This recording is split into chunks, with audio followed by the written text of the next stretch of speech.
तक हमने देखा कि देविका के ससुराल के आदमी औरतों को घर के अंदर नहीं आने दे रहे हैं। देविका उन्हें पुलिस में जाने की धमकी देती है, जिससे पूरे गांव में अफरा तफरी मच जाती है। तभी गांव का एक आदमी सरपंच को बुलाकर ले आता है। सरपंच उनके घर के बाहर का नजारा देखकर कहते हैं, जोगिंदर जी, ये आपके घर की औरतों ने कैसा हंगामा मचा रखा है। आपका घर तो संस्कारों की मिसाल था, लेकिन ये मैं क्या देख रहा हूँ, आपके घर की किसी औरत ने घूंघट नहीं कर रखा। सरपंच जी, हमारे घर की औरतों को इस देविका ने बहकाया है। हमने पहले ही इन सबको चेतावनी दी थी कि अगर ये घर से बाहर गई तो हम इन्हें घर में नहीं आने देंगे। अब ये देविका हमें धमकी दे रही है कि पुलिस को बुलाएगी। क्या पुलिस? इस गांव का बरसों पुराना इतिहास रहा है, इस गांव में कभी पुलिस नहीं आई। जोगिंदर, तुम्हारे घर का फैसला पंचायत करेगी। सरपंच जी, आपने ठीक कहा। पंचायत दोनों तरफ की बातें सुने और जो भी फैसला पंचायत करेगी वो हमें मंजूर होगा। तो ठीक है, आज दोपहर को सभी गांव की चौपाल पर इकट्ठा होंगे और वहीं तुम्हारे घर का फैसला होगा। सरपंच वहां से चला जाता है।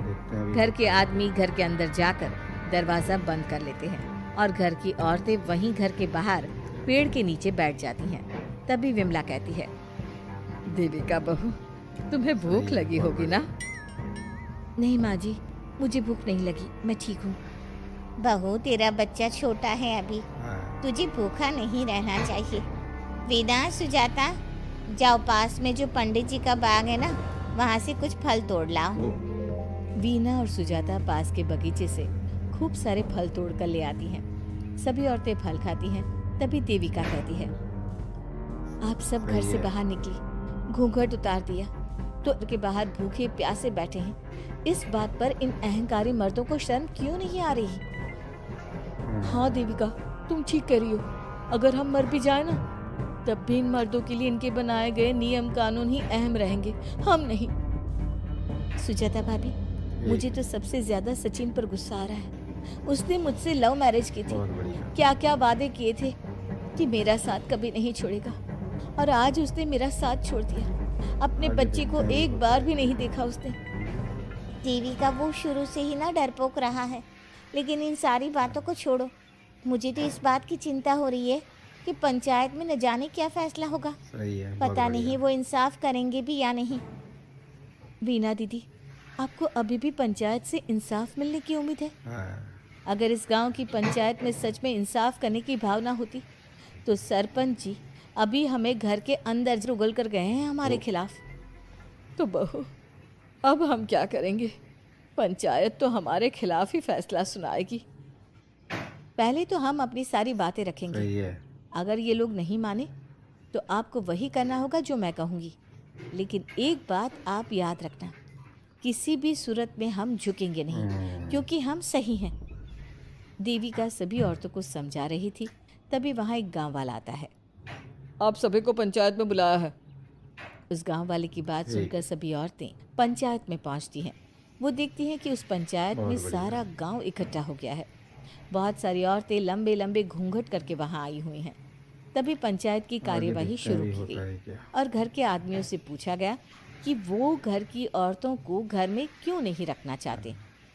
हमारे घर की औरतें ना तो घूंघट उतारती है और ना ही किसी डॉक्टर से इलाज करवाती है, और हमारे मना करने के बाद भी इन सब ने घर से बाहर कदम रखा, हमसे ऊंची आवाज में बात की। हमने इन सबको चेतावनी भी दी। अब ये सभी औरतें हमारे घर में नहीं रह सकती। अब औरतें अपना पक्ष रखें। ये कानून की किस किताब में लिखा है कि औरतों को घूंघट करना चाहिए? और अगर मेरे ससुराल की औरतें मुझे डॉक्टर के पास ना लेकर जाती तो ना मेरा बच्चा जिंदा बचता और ना ही मैं। लेकिन दाई अम्मा से हम इलाज करवा रहे थे ना। दाई अम्मा को कुछ समझ में नहीं आ रहा था। देविका का इलाज दाई अम्मा के बस की बात नहीं थी। काफी देर तक दोनों पक्षों में बहस चलती रही। दोनों एक दूसरे पर आरोप प्रत्यारोप लगाते रहे, लेकिन दोनों पक्षों की बात सुनने के बाद पंचायत ने जो फैसला लिया उसके लिए तो देविका पहले से ही तैयार थी। दोनों पक्षों की बात सुनने के बाद पंचायत ने यह फैसला किया है कि सारी गलती महिलाओं की है अगर वो अपने अपने पतियों से माफ़ी मांग लेती है और वादा करती है कि भविष्य में कभी ऐसी गलती नहीं दोहराएंगी, तो वो घर के अंदर प्रवेश कर सकती हैं। हमें पंचायत का फैसला मंजूर नहीं है। हमने कोई गलती नहीं की जो हम माफ़ी मांगे। किस बात का वादा करें हम? आप हमसे भविष्य में किसी की जान न बचाने का वादा ले रहे हैं क्या? अगर तुम्हें पंचायत का फैसला मंजूर नहीं है तो तुम सबको घर में नहीं, पुरानी हवेली में रहना होगा, जो अब खंडहर बन चुकी है। यह खंडहर तुम्हारे घर के सामने ही है। सही है। सरपंच जी, आपका फैसला सही नहीं है। एक बार और सोच लीजिए इस फैसले के बारे में। ओ शहर की छोरी, 4 किताबें क्या पढ़ ली, हमें सही गलत का पाठ पढ़ाएगी? तुझे पता नहीं कि पंचायत का फैसला यहाँ सदियों से चलता आया है और लोग उसी को मानते आए हैं। अच्छी तरह जानती हूँ सरपंच जी। अगर मैं चाहूँ तो आपके इस फैसले को कोर्ट की चौखट तक ले जा सकती हूँ। पुलिस को बुलाकर अभी घर के अंदर जा सकती हूँ। पंचायत और घर के आदमियों की शिकायत पुलिस में कर सकती हूँ और अपने बच्चे को उसका हक दिलवा सकती हूँ। लेकिन नहीं, मैं ऐसा नहीं करूँगी। मैं उसी खंडहर में रहूँगी और इस गांव के आदमियों को दिखा दूंगी कि औरत खंडहर को भी महल बना सकती है।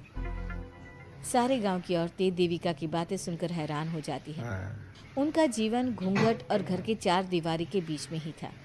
कोई औरत अपने हक के लिए पंचायत से भी टकरा सकती है, ये बात उन्होंने पहली बार सुनी थी।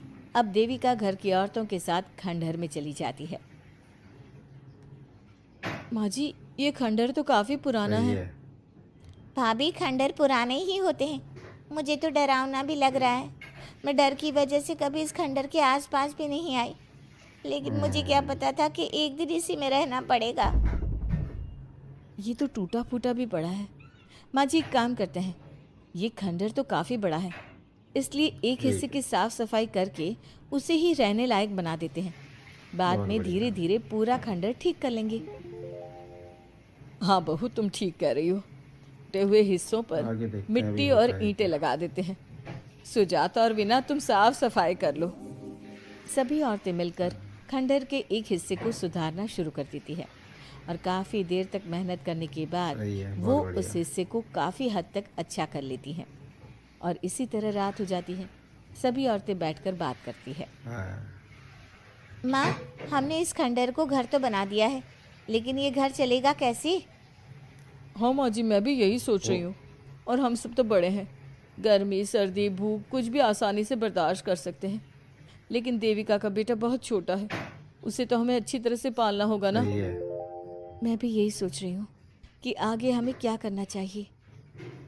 कम्मू और मैं मिलकर मिट्टी का चूल्हा और मिट्टी के बर्तन बना देते हैं। कुछ दिन के लिए खाने का इंतज़ाम भी हो जाएगा, क्योंकि यहाँ पर खेत और बाग बगीचे आसपास ही है, कहीं से कुछ भी ले सकते हैं। तो आता क्या है, मतलब कोई ऐसा काम जिसका आपको शौक हो, जो आपने बचपन से किया हो। बहू, तेरी दिमाग में चल क्या रहा है? माँ जी, बहुत कुछ चल रहा है। बस अब हमारा सारा ध्यान इस बात पर होना चाहिए कि हम अपने लिए अच्छे से अच्छा क्या काम कर सकते हैं। आप सब हिम्मत से और समझदारी से काम लो, फिर देखना हम इस खंडहर को भी महल बना देंगे। इसके लिए सबसे पहले हमें आत्मनिर्भर बनना होगा। देविका सभी को समझा रही थी, तभी उसका बेटा रोने लगा। उसने अपने बेटे को गोद में उठाया और उसे चुप कराने लगी। अब देविका के सामने सबसे बड़ी चुनौती थी कि वो किस तरह से ससुराल की औरतों को आत्मनिर्भर बनाए और किस तरह से अपना घर चलाए। हमारे प्यारे दर्शकों, अब आप बताइए, देविका और घर की सभी औरतों ने अपने पतियों से माफ़ी ना मांगकर सही किया या गलत? क्या उनका खंडहर में रहने का फैसला सही था?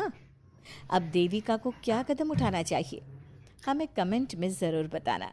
हमारी कहानी को